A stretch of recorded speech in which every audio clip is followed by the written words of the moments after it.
जय हिंद जय भारत। आप सभी प्यारे भाई को सबसे पहले आज इस वीडियो में समझेंगे भाई अर्थशास्त्र का वेरी इंपॉर्टेंट क्वेश्चन, वो भी पोस्टमार्टम के मदद से चारों ऑप्शन के साथ। तो चलिए आप लोग वीडियो के अंत तक बने रहिएगा और वीडियो कैसा लगेगा आप वीडियो के लास्ट में कमेंट में कीजिएगा, बताइएगा। चलिए पहला सवाल है आपके सामने भाई, भारत में योजना आयोग का गठन कब किया गया था? सबसे पहला सवाल और इम्पोर्टेंट सवाल आपके सामने है, भारत में योजना आयोग का गठन कब किया गया था? तो आपका ऑप्शन है भाई 15 मार्च 1950, 15 सितंबर 1950, सी नंबर ऑप्शन 15 अक्टूबर 1950, डी नंबर ऑप्शन है इनमें से कोई नहीं। तो चलिए भाई इसके विषय में पहले जानेंगे। योजना आयोग कमीशन प्लानिंग यानी प्लानिंग कमीशन क्या होता है, योजना आयोग क्या होता है, इसके बारे में समझेंगे। योजना आयोग भाई, योजना आयोग का स्थापना या गठन कब हुआ था? योजना आयोग का स्थापना या गठन भी पूछ देते हैं सवाल में। योजना आयोग का स्थापना या गठन आपका 15 मार्च 1950 को हुआ था। योजना आयोग का स्थापना या गठन कब हुआ था भाई? 15 मार्च 1950 को। योजना आयोग का अध्यक्ष कौन होता है भाई? तो योजना आयोग का अध्यक्ष आपका पदेन प्रधानमंत्री होता है, यानी प्रेजेंट पीएम होता है। यानी अभी आपसे पूछ दिया जाएगा कि योजना आयोग का अध्यक्ष कौन है, तो हो जाएगा इसका आंसर श्री नरेंद्र मोदी।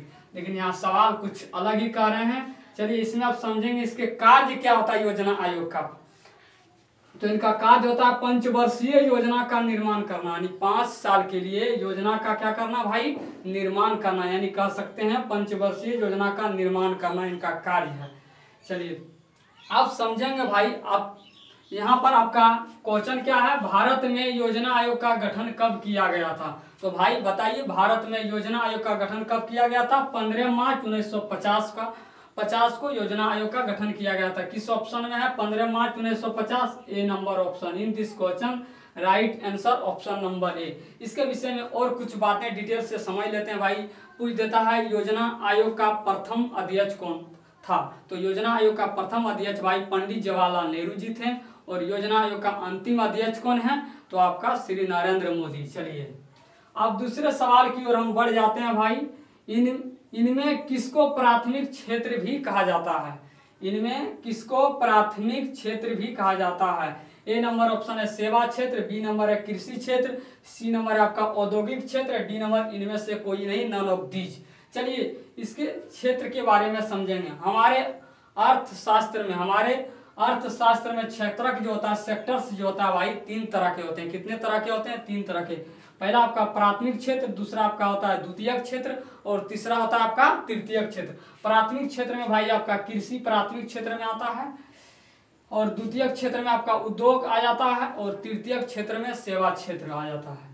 यानी कृषि क्षेत्र को प्राथमिक क्षेत्र कहा जाता है, उद्योग क्षेत्र को द्वितीय क्षेत्र भी कहा जाता है, और सेवा क्षेत्र को तृतीय क्षेत्र कहा जाता है। आपके सवाल क्या है? चलिए चलते हैं। इनमें किसको प्राथमिक क्षेत्र भी कहा जाता है? सेवा क्षेत्र, कृषि क्षेत्र, औद्योगिक क्षेत्र, इनमें से कोई नहीं। तो प्राथमिक क्षेत्र किसे कहा जाता है? तो प्राथमिक क्षेत्र भाई कृषि क्षेत्र को कहा जाता है। किसे कहा जाता है? प्राथमिक क्षेत्र कृषि क्षेत्र को। चलिए अब नेक्स्ट क्वेश्चन की ओर बढ़ते हैं। नेक्स्ट सवाल है आपके सामने, इनमें कौन से देश में मिश्रित अर्थव्यवस्था है? इनमें से किस देश में मिश्रित अर्थव्यवस्था? यानी option number A America, B number रूस है आपका, सी नंबर आपका भारत है, डी नंबर इनमें से कोई नहीं। तो चलिए आप अर्थव्यवस्था के विषय में सबसे पहले समझेंगे अर्थव्यवस्था के बारे में। अर्थव्यवस्था के प्रकार को समझेंगे, अर्थव्यवस्था के टाइप्स को समझेंगे। अर्थव्यवस्था जो होता है 3 प्रकार के होते हैं। कितने टाइप्स के होते हैं भाई? कितने प्रकार के? 3 प्रकार के होते हैं। एक आपका पूंजीवाद पहला, दूसरा आपका समाजवादी, और तीसरा आपका होता है मिश्रित अर्थव्यवस्था। चलिए पूंजीवाद अर्थव्यवस्था जो है वो किसी खास व्यक्ति के हाथों में होता है, यानी कह सकते हैं निजी हाथों में होता है, किसी खास व्यक्ति के हाथों में होता है। जैसे ये आपका पूंजीवाद अर्थव्यवस्था किस देश में है? तो अमेरिका में। समाजवादी अर्थव्यवस्था, ये आपका जो समाजवादी अर्थव्यवस्था ये समाज के हाथों में ये अर्थव्यवस्था होता है, यानी कह सकते हैं सरकार के हाथों में ये आपका अर्थव्यवस्था होता है, समाजवादी अर्थव्यवस्था। और ऐसा अर्थव्यवस्था समाजवादी अर्थव्यवस्था किस देश में है भाई? तो रूस देश में है। अब चलिए तीसरे टाइप्स जो है इनका है मिश्रित अर्थव्यवस्था। मिश्रित अर्थव्यवस्था इसमें निजी प्लस सरकार, यानी जिन चीजों पर यानी अपना अधिकार और सरकार का खुद दोनों का होता है, उसको बोलते हैं मिश्रित अर्थव्यवस्था। तो आपके सामने सवाल, इनमें कौन से देश में मिश्रित अर्थव्यवस्था है? तो मिश्रित अर्थव्यवस्था बताइए भाई किस देश में है? यानी आपका कुछ जो चीजें हैं उस पर मतलब सरकार का भी अधिकार है और हम लोगों आम पब्लिक का भी अधिकार है। तो ऐसे किस देश में है? तो आपका भारत में। मिश्रित अर्थव्यवस्था किस देश में है? तो भारत में। चलिए नेक्स्ट क्वेश्चन की ओर बढ़ते हैं। जिस देश का राष्ट्रीय आय अधिक होता है वह देश भाई बताइए क्या कहलाता है? जिस देश का राष्ट्रीय आय आपका नेशनल इनकम जो होता है आपका अधिक होता है वह देश क्या कहलाता है? तो वह देश भाई विकसित देश कहलाता है। कौन सा देश? विकसित। इसी में आपसे सवाल पूछ देता भाई, अधिक ना देकर इसमें पूछ देता कम, कि बताइए जिस देश का राष्ट्रीय आय कम होता है वह देश क्या कहलाता है? तो वह देश क्या कहलाएगा भाई? अविकसित। क्या कहलाएगा? अविकसित। अब नेक्स्ट सवाल की ओर बढ़ते हैं। आपके सामने सवाल है, भारत में किस राज्य की प्रति व्यक्ति आय सबसे कम है? भारत के किस राज्य की प्रति व्यक्ति आय जो है सबसे कम है? तो बताइए। A number option Bihar, B number Punjab, C number Haryana, D number Goa. तो बताइए भाई भारत में किस राज्य की प्रति व्यक्ति आय सबसे कम है? तो बिहार की प्रति व्यक्ति आय जो हर व्यक्ति का जो इनकम है वो सबसे कम है। आंसर क्या आ जाएगा इसका? राइट ऑप्शन नंबर ए बिहार। और इसी में आपसे कम ना पूछकर भाई अधिक में पूछ देता कि बताइए भारत में किस राज्य की प्रति व्यक्ति आय सबसे अधिक है? तो सबसे अधिक प्रति व्यक्ति आय किस राज्य की है? गोवा का। आंसर क्या हो जाता भाई? गोवा। चलिए नेक्स्ट सवाल की ओर बढ़ते हैं। नेक्स्ट सवाल है आपके सामने, भारत में नीति आयोग की स्थापना कब हुई थी? भारत में नीति आयोग की स्थापना कब हुई थी? चलिए नीति आयोग के विषय में पहले समझ लेंगे कुछ बातें भाई, जिसके बाद हम क्वेश्चन के आंसर पर आएंगे। नीति आयोग इसका फुल नेम जो होता है, पूरा नाम होता है राष्ट्रीय भारत परिवर्तन संस्थान। क्या होता है भाई? राष्ट्रीय भारत परिवर्तन संस्थान। नीति आयोग का स्थापना कब हुआ था भाई? नीति आयोग का स्थापना 1 जनवरी 2015 ईस्वी को हुआ था। कब हुआ था? 1 जनवरी 2015 ईस्वी को। इनके अध्यक्ष कौन होते हैं? इनके अध्यक्ष पदेन प्रधानमंत्री होता है। जो योजना आयोग के अध्यक्ष होते हैं वही आपका नीति आयोग के भी अध्यक्ष होते हैं। कहें तो प्रेजेंट पीएम, पदेन प्रधानमंत्री होते हैं आपका नीति आयोग के भी अध्यक्ष। चलिए नीति आयोग जो है ये योजना आयोग के स्थान पर इसकी स्थापना हुआ है। नीति आयोग जो है भाई ये योजना आयोग के स्थान पर मतलब इसको लाया गया है। योजना आयोग के स्थान पर इसकी स्थापना हुआ है नीति आयोग का। और इसकी स्थापना कब हुआ है भाई? 1 जनवरी 2015 ईस्वी को इनका स्थापना हुआ है। चलिए समझिएगा, देखिए इसका स्थापना आपका जो है नीति आयोग का योजना आयोग के जगह पर क्यों हुआ, इसके स्थान पर क्यों?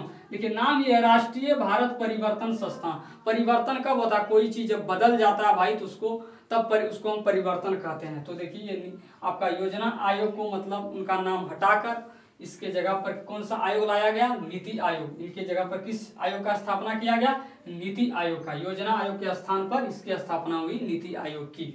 चलिए अब समझते हैं आगे नीति आयोग क्या है भाई? आपसे इसी में सवाल पूछ देगा नीति आयोग क्या है? तो नीति आयोग भाई भारत सरकार का यह थिंक टैंक है, यानी एक सोच है। क्या है? सोच है। इनका मुख्यालय, नीति आयोग का मुख्यालय, नीति आयोग का मुख्यालय कहाँ है भाई? तो इनका मुख्यालय नई दिल्ली है। कहाँ है? नई दिल्ली इनका मुख्यालय है। अब नेक्स्ट सवाल की ओर बढ़ते हैं। इसमें जो भी सवाल नहीं है भाई इंपॉर्टेंट लिए, एग्जाम की दृष्टि से लिए हैं। चलिए अगले सवाल की ओर बढ़ते हैं। किस क्षेत्र को द्वितीयक क्षेत्र कहा जाता है? अभी हम तुरंत ही बताए हैं भाई, हमने अभी तुरंत बोले हैं भाई कृषि क्षेत्र को प्राथमिक क्षेत्र कहते हैं, उद्योग को द्वितीयक क्षेत्र भी कहा जाता है और सेवा को तृतीयक क्षेत्र भी कहा जाता है। आपके सामने सवाल है किस क्षेत्र को द्वितीयक क्षेत्र कहा जाता है? तो भाई उद्योग क्षेत्र को किसको कहते हैं? आपका द्वितीयक क्षेत्र, उद्योग क्षेत्र को द्वितीयक क्षेत्र भी कहा जाता है। आंसर हो जाएगा ऑप्शन नंबर सी, उद्योग। अगले सवाल, इनमें से किसे पिछड़ा राज्य कहा जाता है? Punjab, A number, B number Kerala, C number Bihar, D number Delhi. आप समझ पा रहे होंगे भाई, बिहार के विषय में जान ही रहे होंगे, पूरे अच्छे से जान लेंगे। पिछड़ा राज्य में चलिए कौन कौन सा राज्य आते हैं, इनसे संबंधित राज्य कौन कौन है? तो आपका देखिए पिछड़ा राज्य में उड़ीसा आपका आ जाते हैं, फिर आपका राजस्थान आता है पिछड़ा राज्य में, आपका मध्य प्रदेश आपका पिछड़ा राज्य में आता है, आपका बिहार पिछड़ा राज्य में आता है, आपका यूपी आपका पिछड़ा राज्य में आता है। ये सब पिछड़े राज्य से संबंधित राज्य है आपका। तो इनमें से किसे पिछड़ा राज्य कहा जाता है? इनमें से किसे पिछड़ा राज्य कहा जाता है भाई? तो देखिए इन सभी आपका जो संबंधित राज्य है पिछड़े राज्य में, इनमें से कौन सा राज्य यहाँ दिख रहा है? बिहार। तो इसका राइट यानी आंसर हो जाएगा ऑप्शन नंबर सी। इनमें से किसे पिछड़ा राज्य कहा जाता है? बिहार को। चलिए अब नेक्स्ट सवाल की ओर बढ़ते हैं। बिहार में जीवन का मुख्य साधन क्या है? बिहार में भाई जीवन का जो है मुख्य साधन क्या है? तो चलिए समझते हैं। बिहार में जो भाई जीवन का मुख्य साधन है, लोग किस पर आश्रित हैं, किसके भरोसे हैं? तो कृषि के भरोसे हैं। किसके भरोसे जीवित हैं लोग? तो कृषि के भरोसे पर रहते हैं लोग। इसलिए बिहार में जीवन का मुख्य साधन क्या है? तो कृषि। इसका राइट आंसर हो जाएगा ऑप्शन नंबर ए, कृषि। देखिए भाई बिहार के पूरे जनसंख्या का जो है कृषि पर निर्भर जो 80% जनसंख्या, बिहार के पूरे जनसंख्या का 80% जनसंख्या जो है भाई वो कृषि पर निर्भर करता है। तो बताइए भाई बिहार में जीवन का मुख्य साधन क्या हो सकता है? बिहार में जीवन का मुख्य साधन क्या है? तो कृषि है। क्या है? सिर्फ और सिर्फ कृषि है। चलिए अगले सवाल और लास्ट सवाल की ओर बढ़ते हैं भाई। लास्ट सवाल आपके सामने है। गरीबी कैंसर रोग की तरह है। गरीबी की तुलना जो किससे किया गया है? कैंसर से किया गया है। गरीबी कैंसर रोग की तरह होता है, किसने कहा? इस बात को बताइए भाई। गरीबी कैंसर रोग की तरह है, इस बात को किसने कहा? तो इस बात को भाई अर्थशास्त्री कुजनेट ने कहा था। इस बात को किसने कहे थे कि गरीबी कैंसर रोग की तरह होता है? अर्थशास्त्री कुजनेट ने कहे थे। जैसे भाई आपका देखते हैं कैंसर जो होता है आपका शरीर के किसी अंग में कैंसर हो जाता है तो वह शरीर के किसी भी अंग में कैंसर जब हो जाता है तो पूरा शरीर को क्या होता है? बेकार हो जाता है। पूरा शरीर को क्या करता है? वो बर्बाद कर देता है। उसी प्रकार से देखिए जैसे मान लेते हैं किन्हीं के घर में, मान लेते हैं किन्हीं के पिताजी क्या है भाई? गरीब हैं, काफ़ी गरीब हैं। तो उनसे जो उनके पुत्र जन्म लिए हैं, है ना, बेटा या बेटी जो आपका जन्म लिए हैं, बेटा या बेटी, वो गरीबी के कारण बताइए पढ़ पाएंगे? नहीं पढ़ पाएंगे। इनके शादी विवाह यहाँ होंगे, कहाँ होंगे? गरीब के घर में। इनके जो अब बच्चे होंगे क्या होंगे? गरीब में। कोई मतलब जो है ना, एग्जाम्पल ही ऐसा होता है जो कि अपना गरीबी को दूर कर पाते हैं। तो गरीबी कैंसर रोग की तरह होता है। क्या बोले भाई? जिस तरह कैंसर जो होता है शरीर के किसी भी अंग में, किसी भी भाग में, शरीर के किसी भी अंग में जब कैंसर हो जाता है तो पूरा शरीर क्या होता है? खराब हो जाता है। उसी प्रकार से गरीबी जब किसी के घर में होता है वह ना, तो उसके पूरे परिवार क्या होता है? गरीबी जब किसी घर के लोग में होता है तो उसके घर के पूरे परिवार क्या होते हैं? परिवार के लोग गरीब हो जाते हैं। तो गरीबी कैंसर रोग की तरह है, किसने कहा इस बात को? अर्थशास्त्री कुजनेट। आप सभी को समझ आया होगा भाई, आशा करते हैं। मिलते हैं नेक्स्ट वीडियो में। वीडियो अच्छा लगा होगा भाई आप सभी को तो ज़्यादा से ज़्यादा शेयर कीजिएगा। लव यू मेरे भाई।